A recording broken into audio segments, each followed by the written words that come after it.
Hello students, welcome to Stepping Stone, Olympiad and IIT. Today our topic of discussion is trigonometry. In this topic, I am going to explain you introduction to trigonometry, measurement of angles, conversion, trigonometric identities, trigonometric ratios of allied angles.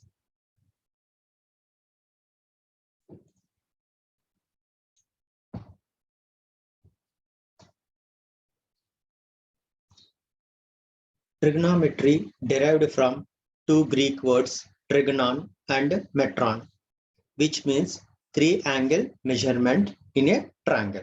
Now, how to define the definition of angle?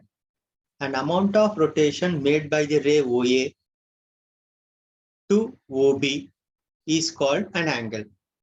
If the rotation is anti-clockwise, the angle is considered as positive, and if the rotation is clockwise, the angle is considered as negative measurement.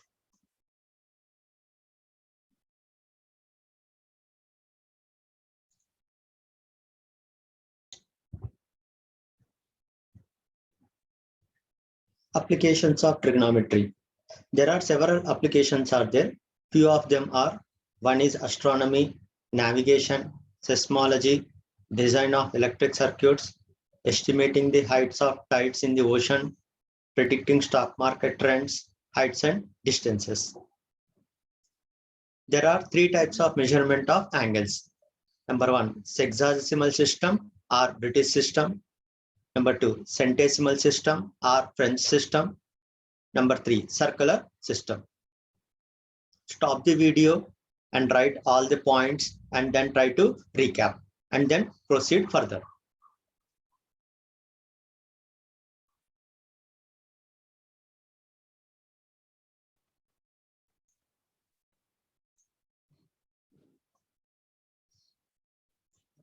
What is meant by a sexagesimal system? A right angle divided into 90 equal parts. Observe this figure. So this is a right angle. It is divided into 90 equal parts. Each part is called a degree, denoted by the symbol. Each part further divided into 60 equal parts called a minute, denoted by the symbol 1 dash. And again each minute divided into 60 equal parts called a second, denoted by 1 double dash. You have to read this symbol as 1 second, and this you have to read as 1 minute, and this you have to read as 1 degree. That is, 1 right angle equal to 90 degrees, 1 degree equal to 60 minutes, and 1 minute equal to 60 seconds.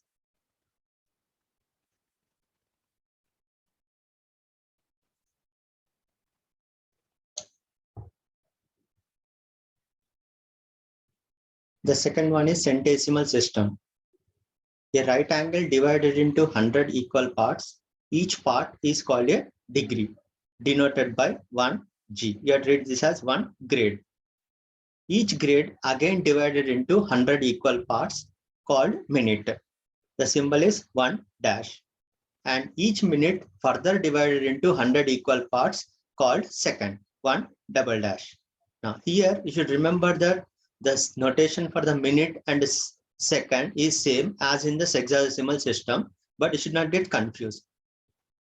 So 1 right angle equal to 100 grades, and 1 grade equal to 100 minutes, and 1 minute equal to 100 seconds.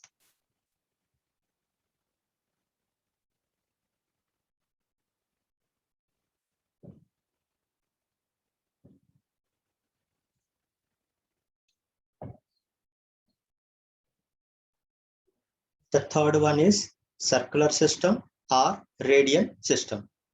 1 radian. How to define 1 radian?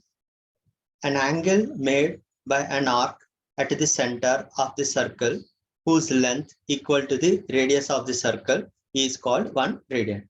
Observe this figure. So this is a portion of the circle. This is an arc. Here, radius of the circle equal to the length of the arc. So the angle subtended by the arc at the center is called 1 radian. It is denoted by 1 C. Here C corresponds to radian because it's a circular system. That's why the symbol C is used. We know that arcs of same circle are proportional to angles they subtend at the center of the circle. Observe in this figure. AOB is a right angle triangle. That is AOB is a right angle and AB is an arc. C is a point on it.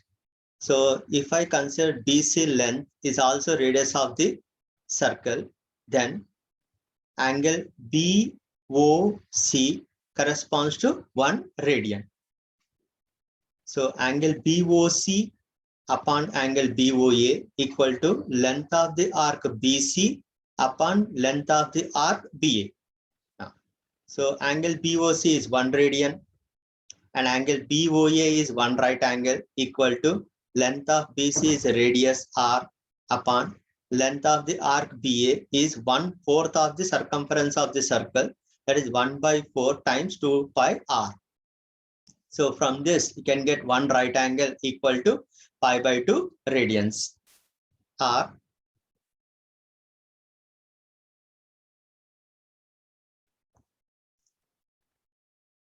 one radian equal to 2 pi right angle. Now, let us remember this. 1 right angle equal to pi/2 radians, and we know that 1 right angle is also equal to, in terms of degree measurement, is 90 degrees and in terms of grade measurement is 100 grades. So try to remember this. Pi/2 radians equal to 90 degrees equal to 100 grades. This will be useful for the conversion from one system to the another system. Now, let us calculate 1 radian in terms of degrees. So 1 radian equal to 180 by pi degrees. So take pi as 22/7 and calculate approximately. So 180 by pi, you replace it as 22/7. So if you simplify, it will be 630 upon 11, which is 57 3/11. That means 57 degrees plus 3/5 degrees, 3/11 degrees. So 3/11 degrees, again you convert into minutes, because 1 degree equal to 60 minutes. So multiply with 60. So 3/11 into 60 minutes. So 180 upon 11. This if you simplify, you'll get 16 4/11. That is 16 minutes plus 4/11 minutes. Again, you convert 4/11 minutes to seconds. So 4/11 into 60 seconds. So 240 upon 11, which is approximately 22 seconds. That is 1 radian in terms of degrees is 57 degrees, 16 minutes and 22 seconds. That means 1 radian is more than 1 degree. Now, let us calculate 1 degree in terms of radian. So 1 degree equal to pi upon 180. Again, use pi as 22/7 and simplify. Then it is approximately 0.01746. Let us write the relation between the 3 measurements. Suppose D denotes the degree measurement, G denotes the grades, and C denotes the radians. Then we can have a proportion relation among the 3 measurements is D upon 90 equal to G upon 100 equal to C upon pi/2.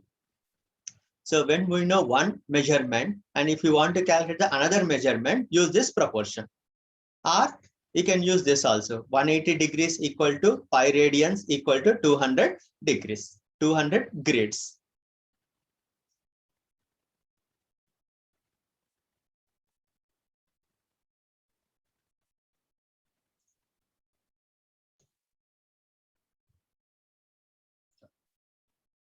Let us observe how to calculate length of arc. So if I denote L is the length of the arc in this figure. So BC is the length of the arc L. So this you can derive it as theta upon 360 into 2 pi R, where theta is in degree measurement. And it will be same as R into theta when theta is in radian measurement. Now if you observe the figure, L upon the length of the arc AB, which is 1/4 of circumference of the circle, that is 1/4 of 2 pi R, equal to angle made by the arc AC at the center is theta upon angle made by the arc AB at the center is 90 degrees. So from this, you will get L equal to theta upon 360 into 2 pi r, when theta is in degree measurement. Now, if theta is in radian measurement, then 2 pi radians equal to 360 degrees. So it becomes L equal to r into theta. Next, area of sector. So area of sector means it is a portion of the circle. So theta upon 360 into pi r square, when theta is in degree measurement. In terms of radian measurement is half r square theta. In terms of length of the arc is half L into r. Clock measurements. So in a clock, so we are considering the minute hand and hour hand. Now, we know that in 1 hour, that is 60 minutes, the minute hand of a clock completes one rotation, means it makes 360 degrees. So from this, we can conclude that angle traced by minute hand in 1 minute equal to 360 degrees upon 60, which is 6 degrees. Now, let us consider the hour hand.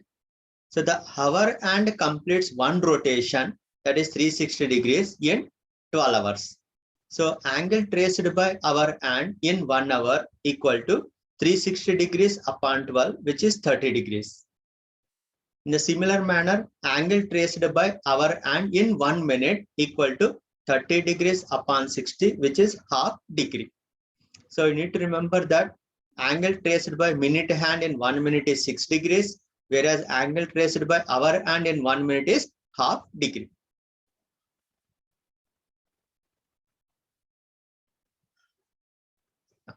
Sum of interior angles of a polygon of n sides is n minus 2 into 180 degrees. Most of you know the formula, but there is a chance that you may not remember the derivation. Now, observe the figure.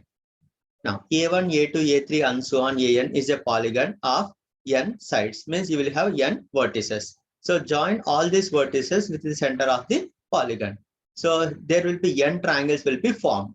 So, there are n triangles formed when you join vertices with the center of the polygon. Now, if you observe, sum of interior angles of the polygon plus sum of angles at the center will be equal to the sum of interior angles of n triangles. So sum of interior angles becomes now n into 180 degrees minus sum of angles at the center will be 360 degrees. So n minus 2 into 180 degrees. Then what about sum of exterior angles of a polygon of n sides? We know that sum of interior angle and an exterior angle is always 180 degrees. So using this, we can derive sum of exterior angles of a polygon of n sides is 360 degrees. Remember, sum of exterior angles is always 360 degrees, which is independent of n, whereas sum of interior angles is always depending on n. So as n go on changes, the sum of interior angles will also go on changes.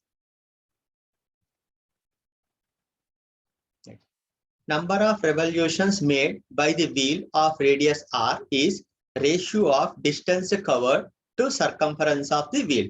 That is n equal to d upon 2 pi r, where d corresponds to distance covered and r corresponds to radius of the wheel.